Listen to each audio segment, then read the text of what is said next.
Bienvenue dans cette vidéo qui va traiter de la nouvelle lune en Lion, qui se produit pour ce 28 juillet 2022, en fin de journée d'ailleurs, un peu avant le coucher du soleil. Et auparavant, on a le soleil qui est rentré en Lion, à partir du 22 juillet, et donc il quittera ce signe pour aller dans le signe de la Vierge au 23 août. Donc là, encore une fois, il faudra faire vos calculs, demander à un ami astrologue, ou monter votre thème vous-même sur un générateur de thèmes sur Internet, comme AstroThème ou un autre, si vous ne voulez pas demander à un astrologue, ou si vous n'en connaissez pas. Si vous êtes né le 22 juillet, ou s'il y a une naissance là, qui s'est produite le 23 août, vous saurez justement en faisant le calcul à l'exact, à l'heure exacte, à la minute exacte, si la personne, elle est, le 22 juillet, elle est Cancer ou Lion, ou si le 23 août, elle sera Lion ou Vierge. Voilà, ça, encore une fois, ça varie d'année en année, et beaucoup me posent la question, et cette année, c'est du 22 juillet au 23 août, en tout cas, que le soleil est en Lion. Et chaque année, ça varie un peu sensiblement d'une ou deux journées, des fois c'est du 20, des fois 24, des fois 22, 23, voilà. Le 21, ça dépend les années. Et donc, il faut faire vos calculs pour le savoir. Alors, pour revenir à ce transit du soleil en Lion, il est important, parce que c'est un mois généralement qui est très important pour tous les lions, ils vont vivre leur anniversaire. Et c'est une période qui est quand même, qui a tendance à mettre en lumière vraiment qui nous sommes, ce que nous voulons, comment nous l'exprimons, qui met accent sur les romances, sur les plaisirs, sur les bonnes choses de la vie, et également sur nos créations, sur nos enfants. Donc c'est vrai que notre volonté va se porter vers tout ce qui touche à la santé aussi, à notre bien-être, à notre énergie de vie. Et on va être tourné vers toutes ces domaines, ces tendances. Alors voilà le tableau finalement de cette nouvelle lune. Vous voyez, on a le soleil et la lune qui sont réunis en Lion. Je ne vous ai pas menti. Le soleil vient d'ailleurs de rentrer en Lion. Mercure, la planète Mercure est bien engagée depuis un petit moment dans ce même signe du Lion. Donc on a donc soleil, lune et Mercure en Lion. On a également l'astéroïde Cérès, pour ceux qui font un peu d'astrologie. Vénus est rentrée en Cancer, on en a parlé. On a la dangereuse et explosive triple conjonction Mars-Uranus-Nœud Nord qui se forme en Taureau. On en a longuement parlé également. Et on a Jupiter qui est sur le point de rétrograder, qui n'est pas encore rétrograde sur cette nouvelle lune. Et ce qui est très notable, et on va un peu démarrer avec ça, c'est que Jupiter, finalement, il est à la fin là du premier décan Bélier. Comme ce soleil et cette lune qui sont au premier décan du Lion, et là on voit qu'il y a un angle qui s'appelle un trigone de 120 degrés, très bénéfique, et donc qui est formé là entre le soleil, la lune et Jupiter.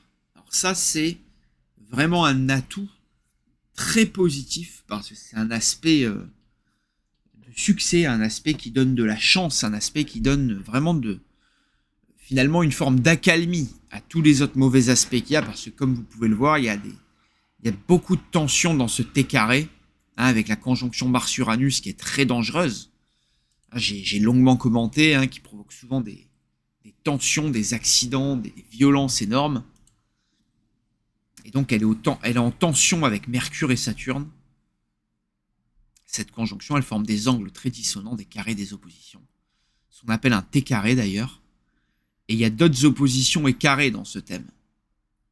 Et donc heureusement, par chance, il y a quand même ce trigone en formation qui vient un peu lisser finalement les autres tensions qu'il y a. Ça vient créer une force dans ce thème, dans cet horoscope, et qui vient sensiblement, même puissamment aider les premiers décans des signes de feu.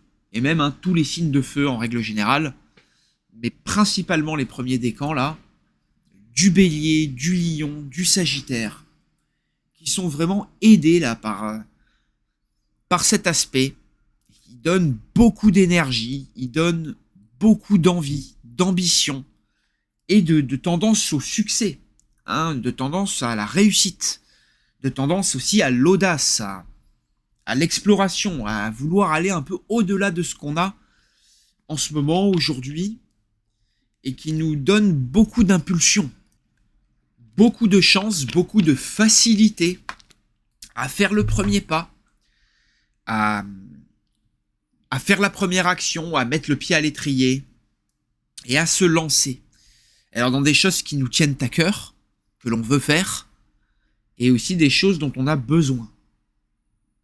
Vraiment ici, là, il y a une facilité assez déconcertante pour ces 3 signes, et surtout pour ces premiers décans de ces 3 signes, et qui va aider également les premiers décans du Gémeaux, des Gémeaux, à un moment qui sont sensiblement aidés, là par Jupiter et cette conjonction Soleil-Lune, pour prendre des bonnes décisions, pour avoir un bon jugement.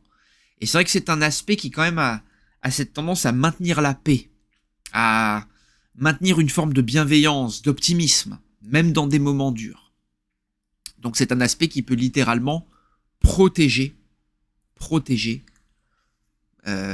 les signes concernés, principalement, et amener beaucoup finalement de tendance quand même à la joie, au plaisir, à l'insouciance même parfois à trop d'optimisme, à trop d'enthousiasme, malheureusement.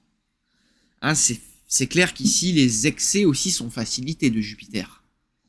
Donc on peut effectivement trop en faire. Et ça, il faut faire attention, parce que, vous voyez, Jupiter est au carré de Vénus, qui montre ici qu'il peut y avoir, vous voyez, sur le plan affectif, et aussi sur le plan subjectif, parce que le Cancer est un signe très subjectif, qui n'est pas objectif comme le Capricorne, il est subjectif, il est assujetti à ses émotions, aux sensations, à ce qu'il éprouve, à ce qu'il ressent.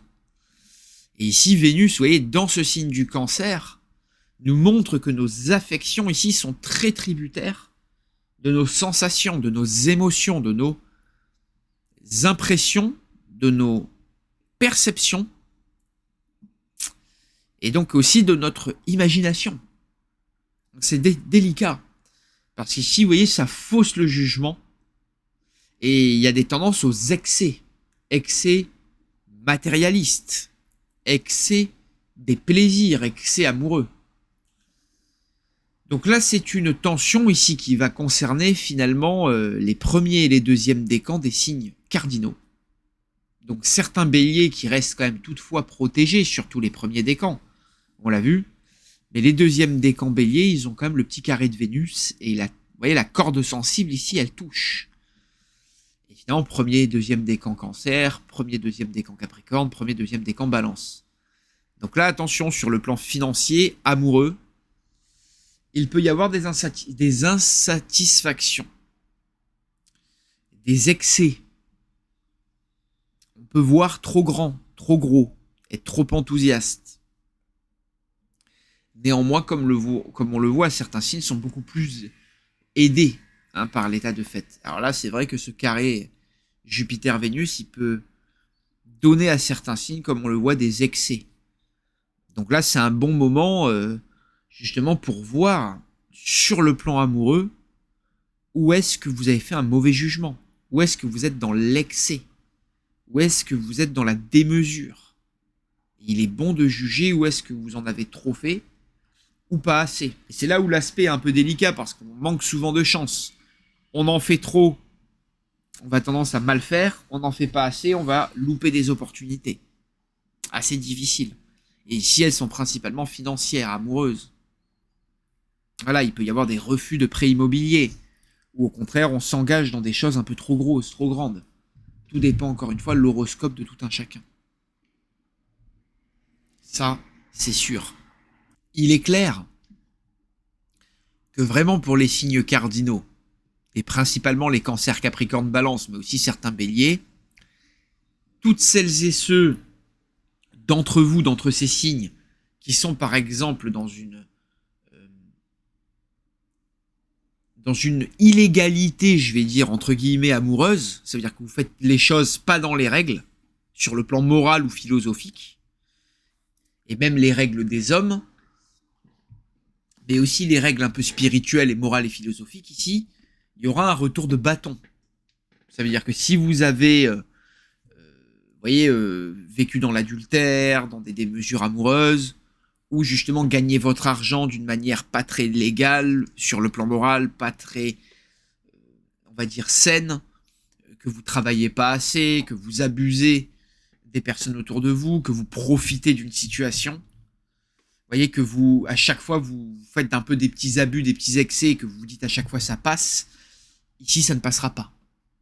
Jupiter, justement, peut vous mettre un gros coup de bâton, un gros coup de malchance, peut faire que votre subterfuge soit révélé et qu'il y ait même des conséquences au niveau de la justice, au niveau légal. Si vous êtes par exemple marié, que vous êtes dans l'adultère, si vous volez au travail, par exemple, si vous avez l'habitude de dépasser le poids de votre valise pour partir en vacances et qu'à chaque fois 1 ou 2 kilos ça passe, là ça passera pas. Voilà. Si vous pensez que vous avez fait un crédit, qu'il y a encore quelques mois ça passait, que vous abusez un peu, que là ça passera pas. Voilà, il y a une situation qui fait que. Donc, ça sera bon de voir où est-ce que vous avez manqué de jugement, où est-ce que vous avez manqué de jugeote. À noter que ce Vénus en cancer favorise quand même beaucoup les vierges, les scorpions, les poissons et les taureaux des deuxièmes décans. Il y a quand même un effet, vous voyez, ce sont des signes qui ont tendance, on va le voir et on l'a vu déjà, qui ont tendance à subir la conjonction Mars-Uranus. Et ici, Vénus peut amener une aide financière, une aide amoureuse, pour venir un peu lisser les conflits que, par exemple, les signes cardinaux vont vivre. Donc, si vous avez des planètes ou le Soleil, par exemple, le deuxième décan du Scorpion, c'est un mois qui va être particulièrement difficile, on va le voir. Mais ici, Vénus peut lisser sur le plan amoureux, sur le plan physique, sur le plan matériel, sur le plan de l'affection, de la sensation, vous voyez. Et c'est là où, encore une fois, ce Vénus peut être traite, parce qu'il peut amener une mensualité 15-20 jours plutôt positif et une rentrée beaucoup plus dure. Vous voyez, quand on aura par exemple cette planète qui sera beaucoup moins facile sur le plan des aspects. Alors évidemment, l'amas en lion, là, l'amas en lion, parlons-en, parce qu'il a tendance à frapper là très fortement les 4 signes fixes. Lion, Scorpion, Verseau, Taureau. Eux, ils subissent vraiment fortement la Mars-Uranus, Saturne. C'est très très dur là. On voit les 3 décans sont touchés pleinement là. Alors comme on l'a vu, petit bémol pour les premiers décans qui eux sont beaucoup moins touchés que les deuxièmes et troisièmes là. Là, les deuxième et troisième décans de ces signes subissent le plein feu Mars-Uranus, Saturne. Donc imprévu, violence, agression, tendance à l'accident, tendance à l'échec avec Saturne, à la limite, au blocage, au retard, aux galères. Waouh, c'est puissant, c'est dur.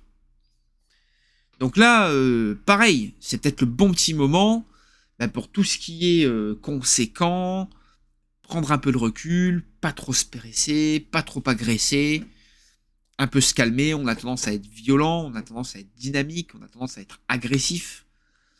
On a tendance à être plutôt gueulard, revanchard, rancunier, avec des aspects comme ça. On a tendance aussi, l'ego, marqué par le soleil, va nous emporter.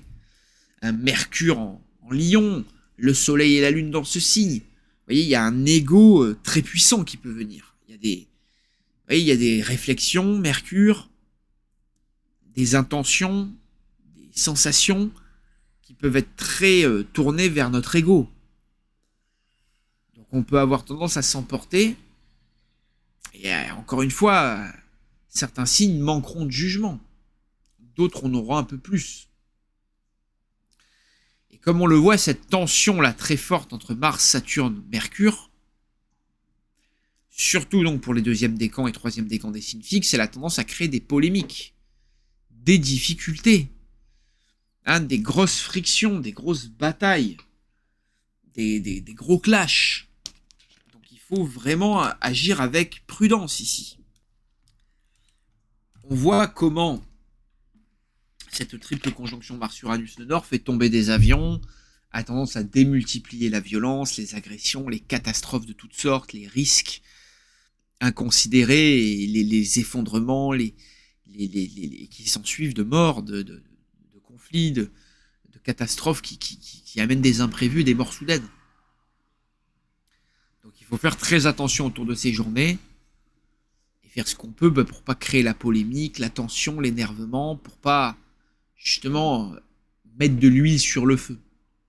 Surtout si on fait partie des deuxièmes décans des signes fixes. Et c'est vrai que ce soleil là et cet amas en Lion, il n'aide pas les signes fixes, dont les Verseaux, les Cancers et les Scorpions et les Taureaux.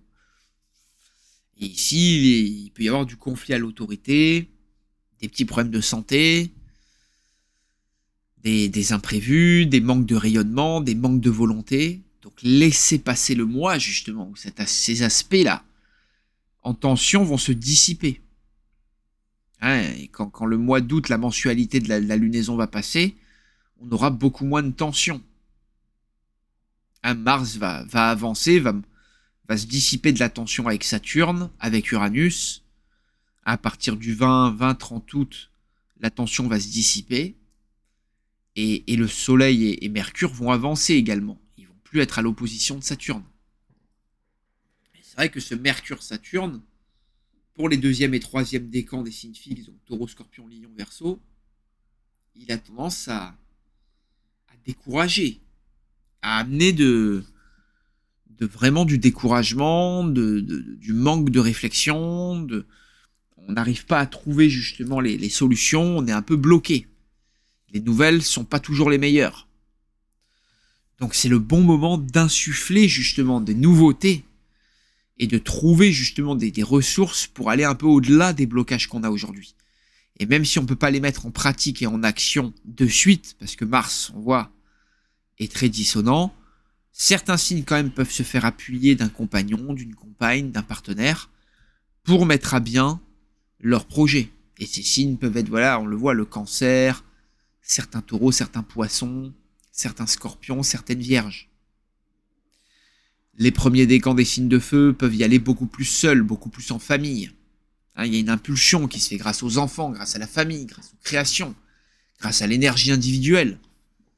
Donc c'est pas difficile pour tout le monde. Néanmoins, on le voit, et je renvoie à ma vidéo très importante, cette conjonction Mars-Uranus peut amener des frictions, des tensions, surtout sur les derniers jours de juillet, la première dizaine d'août. On voit qu'à partir de la pleine lune, finalement ce cycle qui commence à la nouvelle lune va un peu se dégager à partir de la pleine lune,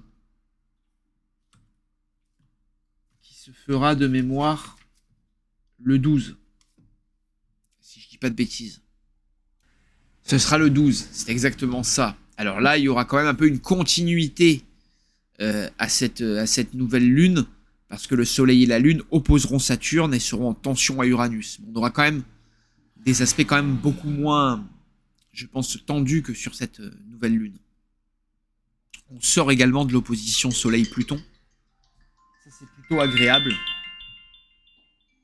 Alors ça, c'est vraiment agréable d'avoir pu justement se sortir de cette opposition Soleil-Pluton, qui quand même, là on le voit, elle est encore active, hein, là juste avant cette nouvelle lune, et elle crée quand même beaucoup de tensions, d'erreurs aussi de jugement, de vision, beaucoup d'angoisse sur le plan psychologique, sur le plan du subconscient, et donc elle est pas facile. Elle est pas facile parce qu'elle est, d'autant plus quand on avait le soleil, vous voyez, sur les derniers jours là du passage du soleil en Cancer, là avant le 22 juillet, au moment où finalement où je fais cette vidéo, on a encore le trigone avec Neptune.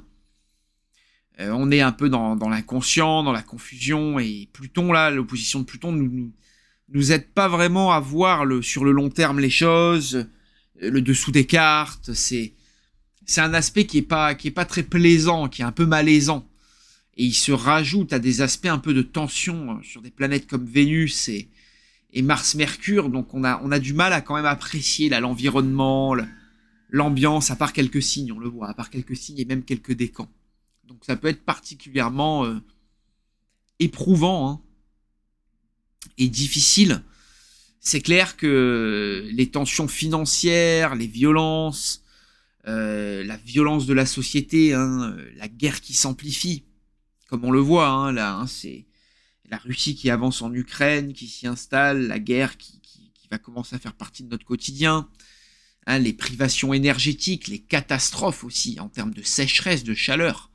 Alors là, c'est vrai qu'avec le Soleil trigone Jupiter, là, on a des nouvelles vagues de chaleur, hein, très très puissantes à certains endroits. Et on pourrait avoir toutefois, quand même, avec une lunaison comme ça, beaucoup d'éclairs, de foudre, d'orages, mais aussi beaucoup de sécheresse. On voit qu'on a une alerte sécheresse 82 départements. Bon, ça, nous en parlions depuis des mois, hein, que justement cette date autour du début août serait catastrophique au niveau sécheresse et récolte. Les feux également sont terribles. Avec Mars-Uranus en taureau, on voit que c'est les feux, les récoltes, les constructions qui sont détruites. Et également, voilà, beaucoup de nos récoltes, beaucoup de nos endroits pour faire pousser, et beaucoup des bêtes, des récoltes. Il y a eu beaucoup de conflits là avec ça, donc de tensions. Donc ça, c'est pas agréable du tout. Et ça va ruiner beaucoup d'efforts, mettre beaucoup d'angoisse et je pense rajouter beaucoup de problèmes financiers. Là, on voit, il y a une tension financière. Ça ne m'étonnerait pas également qu'on ait un établissement bancaire qui s'effondre. Hein, et des établissements bancaires qui commencent à s'effondrer en cascade entre cette fin du mois d'août et finalement ce mois d'octobre-novembre là. Hein, c'est souvent la période là où on arrive en fin d'année, on fait les bilans et ça pourrait être assez catastrophique cette rentrée. Avec l'inflation, avec tous les dangers, les problèmes monétaires qui se présentent. Donc faites votre... réfléchissez bien en tout cas, faites vos choix. Le moment est propice, comme on le voit, aux vacances ici, hein, surtout en France, à profiter, à se faire plaisir. Mais attention malgré tout, vous voyez, aux imprévus financiers, à la délinquance, hein, qui pourrait ruiner vos vacances, à des chaleurs qui pourraient fortement vous handicaper, et également qui pourraient provoquer finalement des dépenses inconsidérées, même des disputes de couple dans certains cas, hein, et des tensions même entre amis, et des manques de communication avec Mercure. Donc on n'est pas finalement dans la clarté, hein, tant que ça, hein, le lion, la lumière.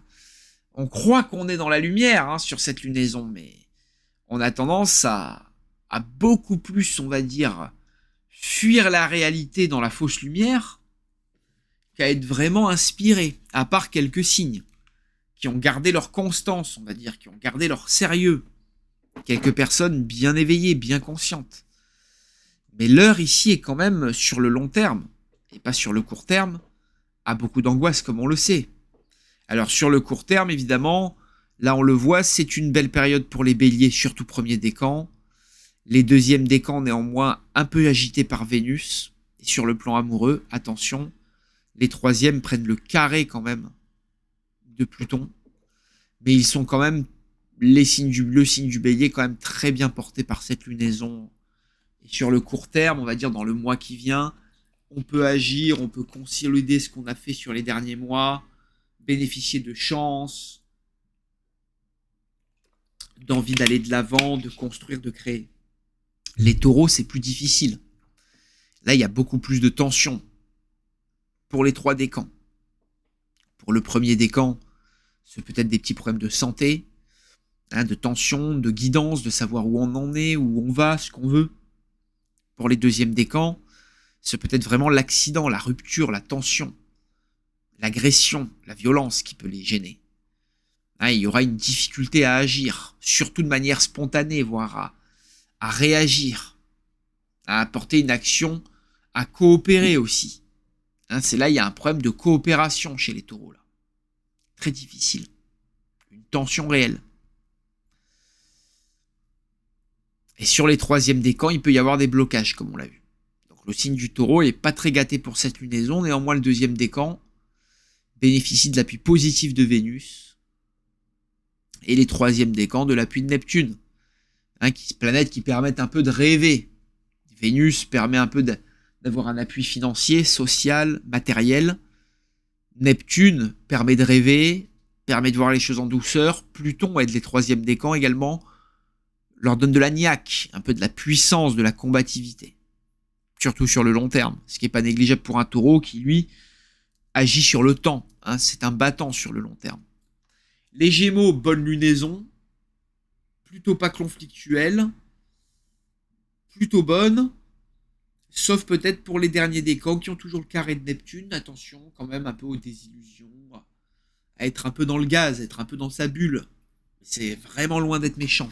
Hein, c'est vraiment une superbe, superbe lunaison pour les Gémeaux, hein, qui vont d'ailleurs pouvoir vraiment avancer avec Mars, qui va arriver dans leur signe à partir de la fin août. Donc eux, les Gémeaux, ils ont vraiment le meilleur avenir, là, on peut penser. Là.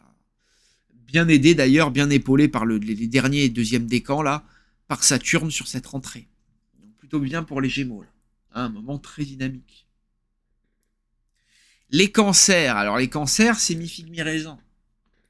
Parce qu'il y a quand même Pluton pour les derniers décans qui vient toujours mettre des peurs, jeter des blocages et des voiles. Il y a le quinconce de Saturne également pour les derniers décans. Premier décan, ils prennent le carré de Jupiter, qui rentre dans la tension avec Vénus. Et le premier décan, ils prennent aussi le semi-carré de Mars. Pas facile. Donc à part les petits deuxièmes décans qui ont une accalmie, et quand même globalement, c'est vrai que les cancers ici, ils ont une aide dans la vie amoureuse, une aide sur le plan matériel, une tendance à se réfugier dans les plaisirs, dans l'imaginaire. Il y a quelques tensions, mais ils devraient quand même les sentir lissés par le passage de Vénus. Néanmoins, attention, c'est une période qui n'est pas très facile globalement pour ceux-ci. Les lions, c'est pareil. C'est une période de tension, vraiment même qui peut être cauchemardesque, hein, surtout pour les deuxième et troisième décans. On a vu que les premiers décans, comme les béliers, étaient bien aidés, bien sauvés, hein, par des aides de l'étranger, des aides de l'extérieur, des nouvelles aides. Les vierges. Alors les vierges, ça peut être mi-figue, mi-raisin. Parce que les derniers décans vont avoir tendance à prendre de semi-carrés, le quinconce de Pluton, le quinconce de Saturne, pas de Pluton. Le quinconce également pour les premiers décans de Jupiter. Mais les deuxièmes décans sont bien épaulés par Vénus et Mars. Donc c'est vrai que premier et troisième décans, des blocages, des difficultés, des galères. Le dernier décan, deuxième décan des Vierges devrait sensiblement peut-être mieux le vivre. Sur cette lunaison, donc action favorisée, vie amoureuse favorisée, c'est plutôt bon. Les balances sont pas forcément aidés les premiers, deuxième et troisième décans. Une petite accalmie, une construction possible pour les derniers décans, même si Pluton fait le carré, angoisse, empêche pas mal de choses. Saturne permet quand même la construction, tenir le coup. Néanmoins, les balances, ils ont quand même le quinconce de Mars-Uranus. Ils ont le carré de Vénus, les deuxièmes décans. Néanmoins, ils ont l'appui de la main en lion. Ce qui est quand même pas mal. Donc, c'est mi-figue, mi-raisin. Et c'est vrai que sur le long terme, c'est beaucoup plus facile. Sur le court terme, ça peut être un mois difficile sur le plan des associations, des relations, des gens qu'on connaît, de l'amour, des finances. Et donc une difficulté aussi à trouver l'équilibre. Donc peut-être que là, le temps, le climat, les gens autour de nous vont faire que. Mais généralement, le temps sera plutôt bon avec le soleil, qui fait un beau sextile, qui va nous aider quand même à trouver de nouvelles ressources, de nouvelles créativités, de tendances à faire, à créer, à agir. Les scorpions, eux, ils sont un peu comme les taureaux.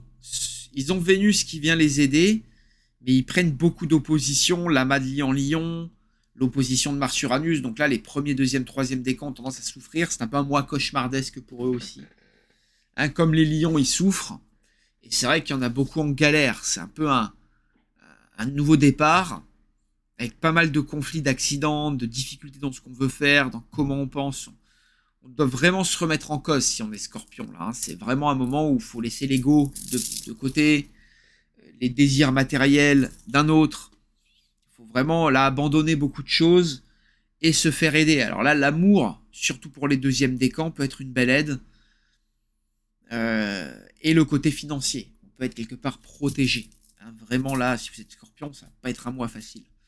Ça, sachez-le, c'est une vraie galère. Pourquoi ? Peut-être parce que vous êtes mis des œillères, vous n'avez pas voulu voir ce qu'il fallait voir, vous étiez mal déterminé, vous n'avez pas vu les choses assez en profondeur, vous n'étiez pas assez déterminé, votre plan il n'était pas assez bon sur le long terme, il vous a manqué du pragmatisme, manquer de la réussite, manquer d'être au contrôle de ce que vous faisiez totalement. Et donc vous avez eu des petites galères qui vous amènent à un mois d'août assez compliqué là, forcément. Surtout le début. Alors, les Sagittaires, premier décan, on le voit, c'est tip top. Deuxième décan, plutôt bon. Donc les Sagittaires, ça va, il y a quand même le quinconce de Mars-Uranus et le carré de Neptune. Mais néanmoins, Saturne porte bien là les troisièmes décans Sagittaires pour construire, pour continuer d'agir et autres. Donc c'est vrai que Sagittaire, c'est quand même un peu mi-figue, mi-raisin, quand même plus positif que négatif, pour mener à bien vos nouveaux projets, vos ambitions et autres. Les Capricornes, eux, ils ont tendance à souffrir, sauf les deuxièmes décans, bien aidés quand même par le duo Mars-Uranus, mais premier décan, on a le carré de Jupiter, dernier décan, on a Pluton, on a quand même toute l'opposition, et on a quand même pour les deuxièmes décans l'opposition de Vénus, donc ça reste mi-figue, mi-raisin Capricorne, avec quand même des galères, encore des retards, et surtout des manques de réussite. Et pour certains, de vrais problèmes, ouais, qui peuvent s'amplifier, surtout pour les premiers décans avec Jupiter. Donc là, encore une fois, il faudra voir les maisons, le thème en général des personnes, mais le plan familial, le plan du foyer, le plan vraiment de la vie d'épouse ou de la vie avec l'épouse peut être très compliqué pour les personnes capricorniennes sur cette lunaison. Et même sur l'année, le reste de l'année. Et là, ce sera une petite période de tension qui va s'amplifier, justement, sur ce passage. Pour les Verseaux, c'est un mois dur aussi. C'est un mois qui va avoir tendance à montrer que vous êtes trop dans l'irrationnel. Et vous êtes trop dans l'ange j'en fais qu'à ma tête. Et là, pareil, l'ego, le matériel, le paraître, peut beaucoup parler. Peut beaucoup trop parler. Et ça peut justement vous mettre en porte-à-faux, vous diluer dans des relations étrangères, dans des actions qui ne sont pas les vôtres, qui ne vont pas durer sur le long terme, et qui vont vous détourner de ce que vous devriez faire. Donc là, encore une fois, si vous êtes Verseau, remettez en cause votre excentricité, votre originalité, parfois votre marginalité, pour essayer de mieux coopérer ici, d'avoir une vision sur le long terme, de pouvoir justement construire quelque chose que vous voulez pour vous. Pas pour paraître. Pas quelque chose que vous allez faire un peu puis lâcher.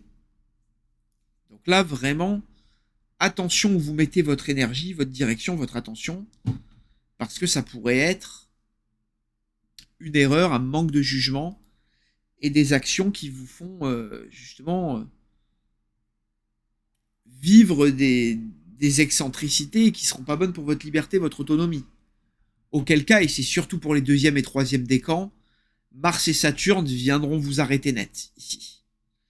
Viendront créer un accident, un blocage, une rupture, une fracture, une tension pour vous dire « t'es sur la mauvaise voie ».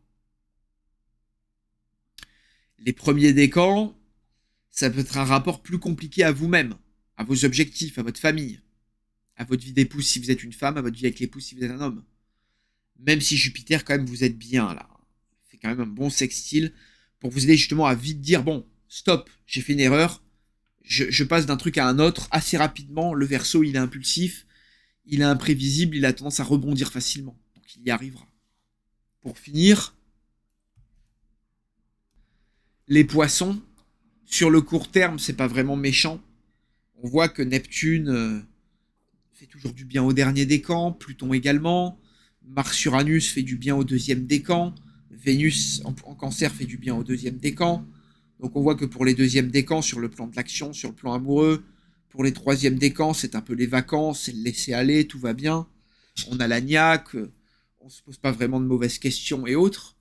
Attention, parce que ces choses ne pourraient ne pas durer. Alors effectivement, la rentrée est plutôt bonne, parce que Jupiter va revenir en Poisson sur le dernier décan, mais après, il y a Saturne qui arrive en mars 2023 dans le premier décan des Poissons, et qui va amener de la tension pour tous les Poissons. Donc là, on peut penser effectivement que les Poissons, vous faites partie de ces signes qui peuvent avoir tendance à dire tout va bien, mais ça peut être passager. C'est vrai que sur le long terme, il ne faut pas oublier ses responsabilités ici. Il ne faut pas trop rêver avec Neptune. On voit qu'on est un peu absent d'aspects de tension qui ne nous mettent pas forcément au défi. Il ne faut pas oublier, et je conclurai là-dessus, quand je vous parle de tension dans votre thème, de difficulté, c'est souvent d'ailleurs passager, par rapport aux aspects du mois ou du moment ou de la lunaison, ici dans ce cas-là. Et c'est vrai que ces aspects de tension, ils vont vous permettre de bouger, parce qu'ils vont amener des difficultés chez vous, des tensions qui vont vous mettre dans l'impossibilité de rester en place. Et donc forcément, qui dit problème, dit on va essayer de trouver une solution.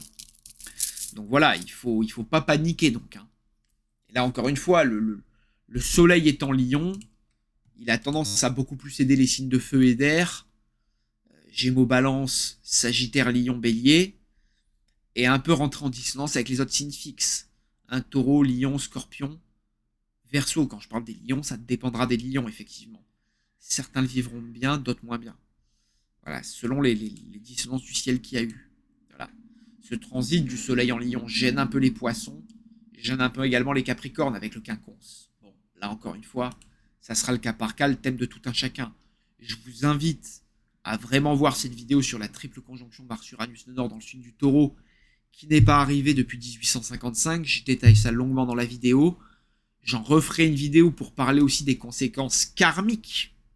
Parce que le nœud nord est pris justement dans cette conjonction Mars-Uranus et sur le plan de la destinée collective, du karma collectif de l'humanité, il y a quand même des choses qui vont se passer. Donc là, on voit sur le plan écologique, mais aussi financier,